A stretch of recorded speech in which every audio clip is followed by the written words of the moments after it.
ഗുരുവിൻ്റെ മൊഴിയിൽ നിന്നൊഴുകും തിരുവചനം ഒരു മനമായി കേൾക്കാം, ഒരുമയോടെ പാടാം, അനുഗ്രഹമായി തീർക്കാം ഈ സുദിനം നമ്മിൽ വചനത്തിൻ കൃപയോടെ മുന്നേറിയിടാം.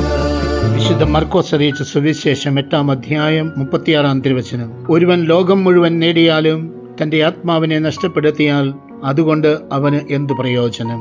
കരുണ്യവാനും സ്നേഹനിധിയുമായ ഞങ്ങളുടെ നല്ല തമ്പുരാനെ, ഇപ്രകാരമുള്ളൊരു വചനം ഞങ്ങളുടെ വിചിന്തനത്തിനായി നൽകിയ നിമിഷത്തെ പ്രതി അങ്ങേ ഞങ്ങൾ സ്തുതിക്കുന്നു.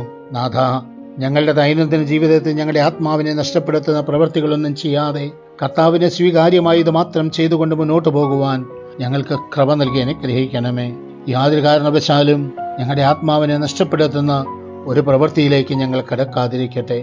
നമ്മുടെ കർത്താവ് ഈശോ മിശിഹായുടെ കൃപയും പിതാവായ ദൈവത്തിന്റെ സ്നേഹവും പരിശുദ്ധാത്മാവിന്റെ സഹവാസവും പരിശുദ്ധമ്മയുടെയും നീതിമാനായ മറിയൂസേപ്പിന്റെ മധ്യസ്ഥവും സകല മാലാഖമാരുടെയും സകല വിശുദ്ധരുടെയും സംരക്ഷണവും നൽകി സർവശക്തനായ ദൈവം നിങ്ങളെ ആശീർവദിച്ച് അനുഗ്രഹിക്കട്ടെ, ഇപ്പോഴും എപ്പോഴും എന്നേക്കും.